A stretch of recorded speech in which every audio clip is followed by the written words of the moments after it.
Boa tarde a todas. Sempre gratificante a gente poder se reunir aqui às quartas para fazermos algumas reflexões sobre o Evangelho, sobre as palavras de Jesus. Normalmente a gente, quando lê o Evangelho em casa, nem sempre a gente se detém ou para totalmente para pensar profundamente naquilo que a gente está lendo, está refletindo, está meditando.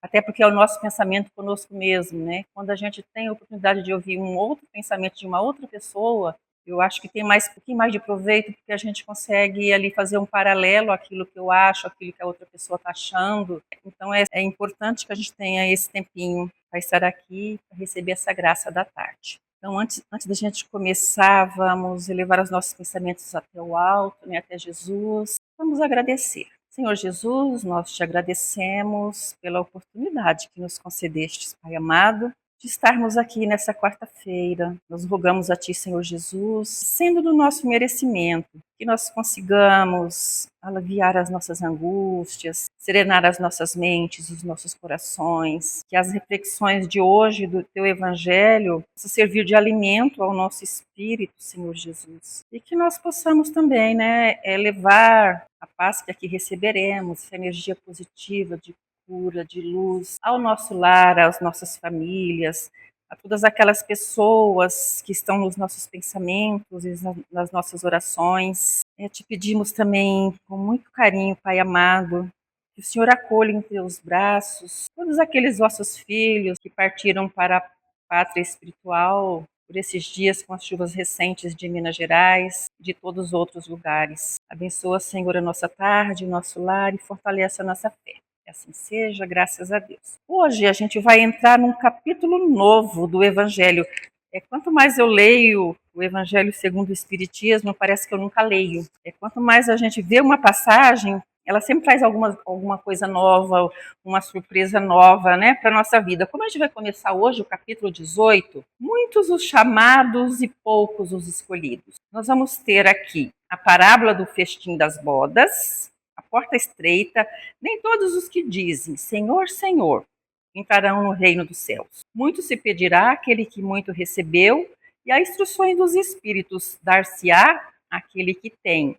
E pelas suas obras é que se reconhece o cristão. Vejam vocês que esse capítulo ele é muito bonito, né? Todo ele é bastante importante. E nós hoje, começando o capítulo, então, a gente vai ver a parábola do festim das bodas. O que será que significa, né? Muitos os chamados e poucos os escolhidos. Por que será que o Mestre Jesus disse isso, né? Qual seria a diferença entre os chamados e os escolhidos? Então a gente precisa conhecer a verdade, né? A gente precisa conhecer. Ali já seria um chamado. Jesus está nos convidando a conhecer a boa nova, né?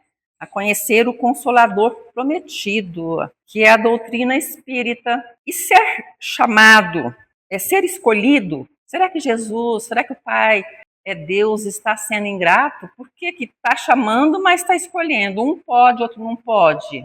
Né? Um vai entrar no reino do céu, o outro não vai. Então a gente precisa conhecer a verdade, mas a gente precisa viver essa verdade. Né? É mais ou menos isso que eu tiro como a diferença entre ser chamado e ser escolhido. A gente precisa conhecer, estamos sendo chamados ao conhecimento. Né? E a gente precisa escolher viver essa passagem, porque o convite ele estende a todos, não escolhe ninguém. Agora a escolha é muito pessoal, é muito individual. Então vamos lá ao início desta parábola maravilhosa, o festim das bodas.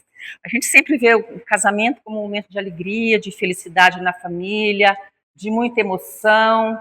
Então é sempre um motivo para comemoração. Seja esse casamento um pouco mais elaborado, ou mais simples, mas a gente sempre fica muito contente quando alguém da nossa família, ou um amigo, dá esse passo, né, do casamento. E aqui o festim das bodas, ele tem um significado muito mais bonito, muito mais diferente, porque Jesus falava por parábolas. Porque as pessoas que viviam a essa época não tinham um entendimento que nós já temos hoje. O entendimento era diferente. E naquela época também os casamentos eram um laço extremamente comemorado, extremamente esperado. Para algumas famílias mais abastadas, esses casamentos demoravam a festa de 6, 7 dias. Hoje a gente quase não consegue fazer um casamento de 2 horas, imagina de 6, 7 dias, né? Então por isso Jesus também usou essa linguagem aqui do festim das bodas. Era alguma coisa que as pessoas na época tinham um pouco mais de condição de entender. Falando ainda por parábolas, disse-lhe Jesus: o reino dos céus se assemelha a um rei que, querendo festejar as bodas do seu filho, despachou seus servos a chamar para as bodas os que tinham sido convidados. Estes, porém, recusaram-se a ir. O rei despachou outros servos com ordem de dizer da sua parte aos convidados: preparei o meu jantar, mandei matar os meus bois e todos os meus cevados. Tudo está pronto. Vinde às bodas. Eles, porém, sem se incomodarem com isso, lá se foram, um para a sua casa de campo, outro para o seu negócio. Os outros pegaram dos servos e os mataram, depois de lhes haverem feito muitos ultrajes. Sabendo disso, o rei se tomou de cólera e, mandando contra eles seus exércitos, exterminou os assassinos e lhes queimou a cidade. Então disse a seus servos: o festim das bodas está inteiramente preparado, mas os que para ele foram chamados não eram dignos dele. E depois as encruzilhadas e chamais para as bodas todos quantos encontrardes. Servos então saíram pelas ruas e trouxeram todos os que iam encontrando, bons e maus.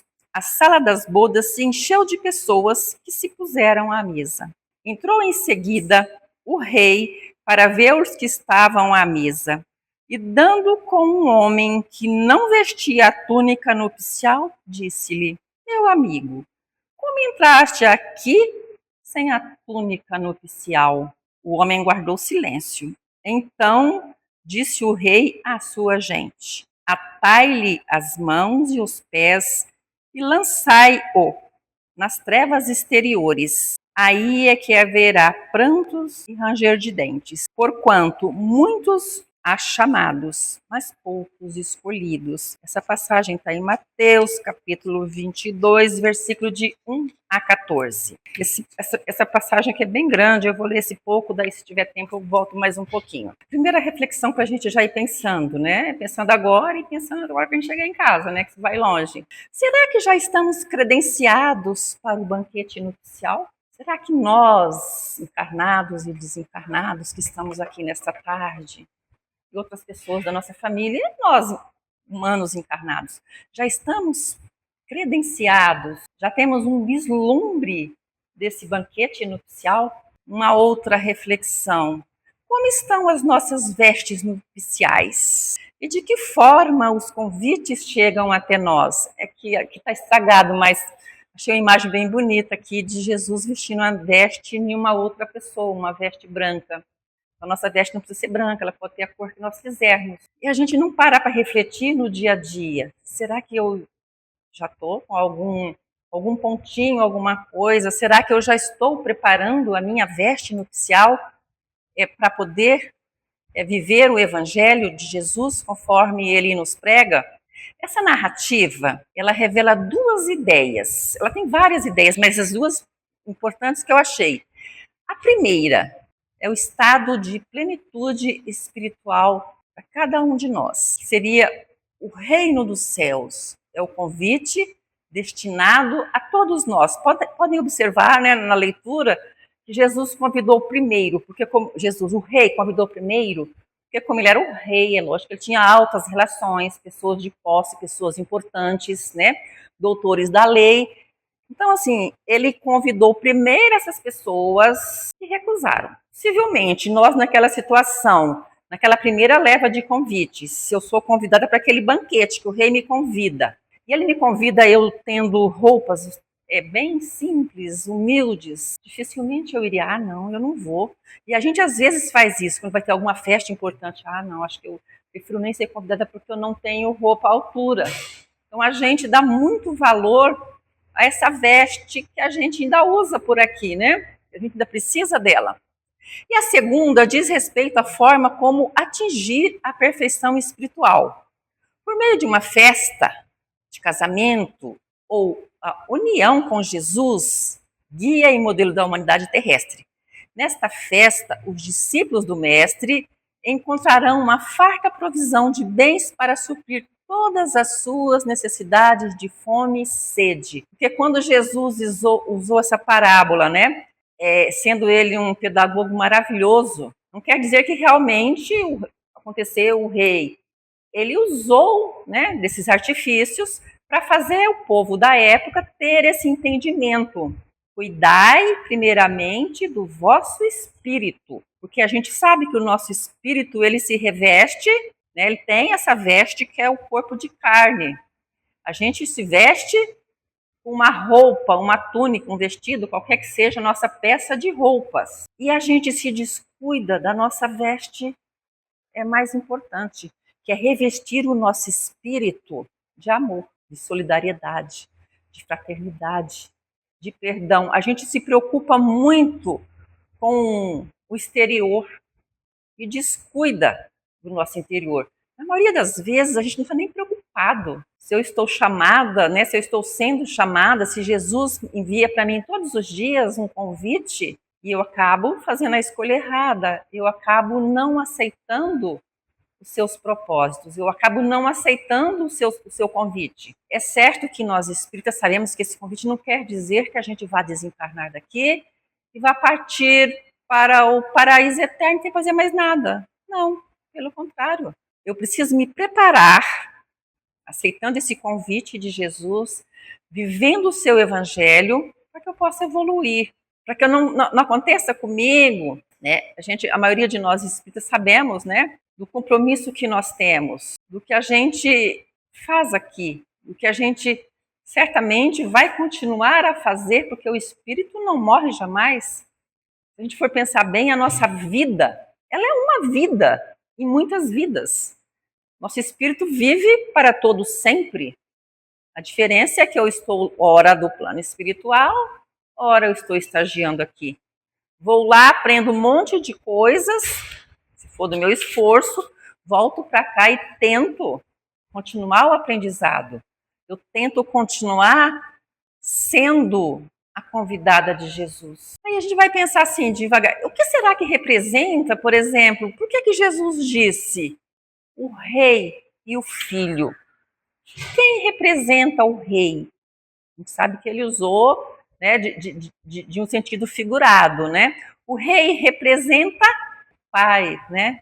A nossa luz sublime, superior, Deus. E o banquete simboliza o reino dos céus, a união nossa com essa energia superior que nos guia, que nos orienta, e daí a gente pode, pelo menos eu faço essa reflexão. Esse banquete, esse convite, a gente recebe dos nossos benfeitores espirituais, quando nós somos orientados, quando nós recebemos as intuições de alguma coisa que a gente precisa fazer em benefício de nós mesmos, do nosso crescimento. Quantas vezes a gente não sabe, não tem ouvidos ainda de ouvir, a gente acaba desperdiçando esse convite que Jesus nos envia e a gente deixa passar a oportunidade. Quem são os primeiros convidados? Os primeiros convidados simbolizavam muito o povo do poder, como eu disse, né, no início, que era o povo de Israel, os seus líderes, principalmente os religiosos, que rejeitaram os profetas, que não aceitavam bem os ensinamentos de Jesus, muito embora eles fossem um povo que acreditava num Deus único, mas mesmo assim ainda eram cheios de orgulho, cheios de muitos defeitos, igual nós ainda temos. Talvez um pouquinho mais, talvez um pouquinho menos, porque isso é muito pessoal, né? Essa coisa da evolução, esse sentimento que a gente traz, os meus sentimentos normalmente são diferentes do de outras pessoas, né? O poder da minha fé, da minha crença, quase sempre diverge de outras pessoas. E os novos convidados, quando o rei ficou furioso porque não aceitaram o seu convite. Eu estava refletindo em casa hoje. Quando a gente organiza uma festa, por mais simples que essa festa seja, e a gente emite os convites, a gente pensa, né? A gente faz uma listinha de quem vai ser os nossos convidados, até porque tudo hoje envolve o material e nem sempre a gente dispõe do material para fazer alguma coisa muito grande. Então a gente fica um pouco seletivo, né? A gente faz uma seleção daquelas pessoas mais da família, os mais chegados, aqueles que a gente tem mais intimidade, para nossa listinha. E quando a gente convida aquelas pessoas que a gente acha que são bastante especiais na nossa vida, e essa pessoa não aparece, não dá satisfação, é como se estivesse fazendo igual fizeram com o banquete do rei, as pessoas importantes. Não vai, não aparece, cuida da vida. A gente acaba ficando um pouquinho chateado. Puxa, mas eu queria tanta presença de fulano. Às vezes a gente convida não é nem pelo presente, é pela presença, né? O presente é a presença da pessoa. E a pessoa não vai. É por isso que quando eu sou convidada para alguma coisa, eu faço o possível, porque eu sei que isso machuca, né? As pessoas quando você tem aquela vontade, é de você, né? Ter essa pessoa nesse momento especial da sua vida. Então imagina o sentimento do rei com as pessoas importantes da época. Os novos convidados simbolizam, eles representam a universalidade do Evangelho de Jesus, que é estendido a todas as nações. Após a rejeição inicial, ele convidou aquelas pessoas que, para a época, ele achou que teriam um pouquinho mais de entendimento, né, de viver aquele momento. Se recusaram. Isso se aplica a nós quando a gente é chamado a algum trabalho, a alguma coisa, algum trabalho fraterno, e a gente acaba pensando ou colocando outras prioridades na nossa vida, e a gente esquece de viver o Evangelho, a gente esquece de ser grato pela oportunidade de servir. Quando a gente faz isso, a gente está sendo igual os convidados do rei, os primeiros, os importantes. Simplesmente ignoraram.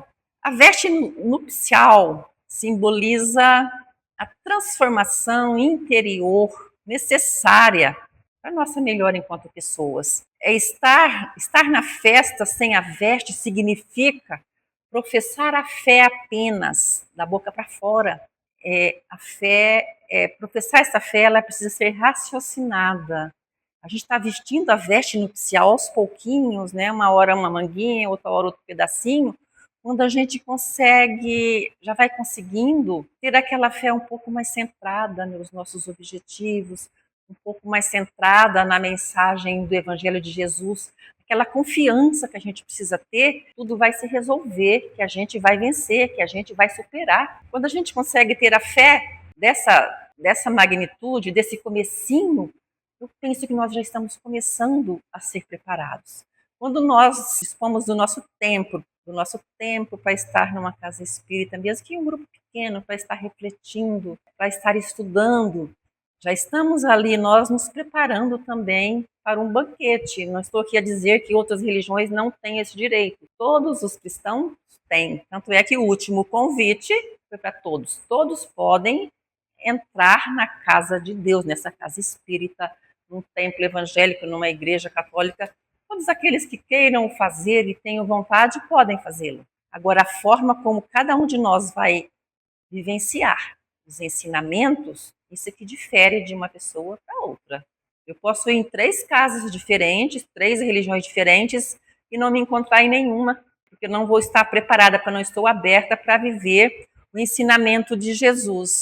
Os servos maltratados simbolizam os profetas e os mensageiros de luz que trazem a verdade e são rejeitados. Quando veio a terceira revelação, o Consolador prometido, a humanidade viveu muito isso. Quando começou-se a estudar, a divulgar essa doutrina maravilhosa, que a gente não precisa de trajes especiais, que a gente não precisa de nada mais para adorar Jesus, fomos também perseguidos. Os primeiros cristãos foram muito perseguidos, porque acreditavam num Deus único. Então, essa história da gente viver esse sofrimento por acreditar nas diretrizes que Jesus nos deu de amor, né, foram muito difíceis. As trevas exteriores, quando ele diz, encontrou lá o homem que não estava vestido adequadamente, que não estava preparado. Será que a parábola se refere à veste dele que estava velha e suja, que ele não tinha tomado banho?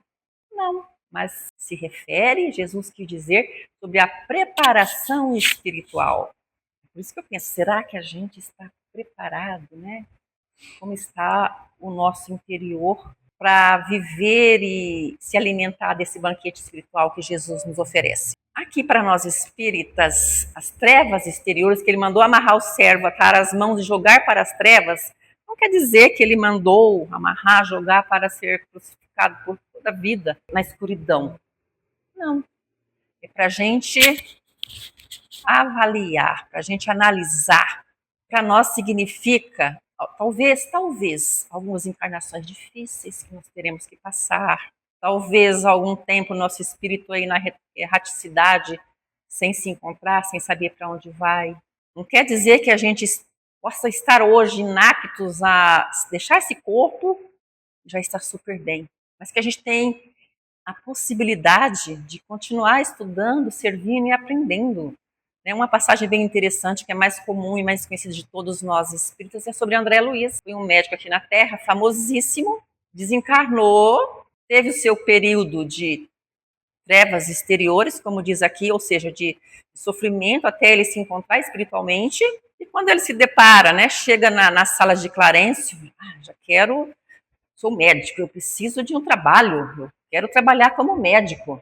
E nessa mesma ocasião tinha uma senhora que estava por ali, junto na mesma assembleia, ali com Clarencio. E essa senhora já estava há algum tempo desencarnada e muito tempo, vai para tal serviço. Volta lá, esse não deu. Lá também não deu. Vai para outra atividade. Também essa não é para mim, não dou conta. E assim ela já estava há algum tempo. Quando Clarencio faz essas reflexões, que a tarefa é que você precisa ter entendimento de que não é a veste que você deixou, não é a posição que você deixou na Terra, no orbe que você estava por último, é que vai te fazer diferente do outro lado. Não. Você precisa ter humildade, se colocar no seu lugar de servo que vai servir onde é preciso. Se eu hoje sou médica aqui, chego do outro lado, não vou ser médica, porque eu não estou preparada para ser a médica do outro lado, porque eu tenho que fazer o caminho todo de novo, porque muito provavelmente eu não tenha feito direito do lado de cá. E eu preciso de continuar esse aprendizado. Quando a gente fala do convite rejeitado, quando o rei envia os servos, vai lá e busca esse povo rico. O povo não quis. São as oportunidades, que muitas vezes bate na porta de muitos de nós encarnados por aí e a gente passa. Tem aquele ditado muito antigo: o cavalo pode não passar encilhado na sua porta 2 vezes. E a gente não tem esse tempo, esse discernimento, Passou lá o cavalinho, encilhadinho, bonitinho, deixa eu montar e fazer o que eu preciso, deixa eu botar a mão na massa e trabalhar na obra do Cristo. A gente deixa passar e pode não ter outra oportunidade. A punição e o novo convite, que o rei ficou muito bravo. Quando ele manda destruir as pessoas, Irado, o rei destrói os assassinos e ordena que os servam. Quando ele traz qualquer pessoa, aí ele enche o salão dele. É aquela parte em que o convite é para todos. Todos podem ir adentrar a casa do Pai. Todos nós somos convidados. Por exemplo, hoje esse salão está muitos irmãos desencarnados. Encarnados nós somos poucos. Nós escolhemos estar aqui. Nós estamos, querendo ou não, mesmo sem saber, aproveitando esse convite do Rei Jesus, do Mestre Jesus. E as iguarias, o boi, o cavalo, as ovelhas, os carneiros, as aves, tudo aquilo que o rei preparou, aquela mesa maravilhosa. Será que simboliza isso? A comilança toda simboliza as lições do Evangelho. Jesus era maravilhoso, Usou esse exemplo todo, dessa comilança toda, desse monte de docinhos, um monte de coisas, para dizer que o importante, o alimento material é importante para nós. Nós nos mantermos essa veste que cobre o nosso espírito de pé. Mas o mais importante é a veste, o alimento espiritual. São as lições do Evangelho. Aplicando esta palavra ao Espiritismo, vemos que os primeiros chamados para o seio dele foram sábios e pessoas esclarecidas, porque era mais fácil compreenderem os fenômenos. Depois de intermináveis discussões, a ciência repeliu o Espiritismo e vimos que ele se espalhou por todas as classes sociais realizando-o, muitos são os chamados. Mas, como o Espiritismo oferece a todos uma clara compreensão das leis divinas, é de se esperar-se que muitos serão os escolhidos. A mensagem central, né, talvez a mensagem mais importante dessa parábola, que ela é bem, digamos assim, ela oferece várias oportunidades de exemplo, de discussão, de estudo, não cessa aqui dentro de 25 minutos, 30 minutos, né? Deus convida a todos, mas a entrada na festa eterna exige uma transformação interior, uma veste que não é criada por nós mesmos, mas dada por Ele.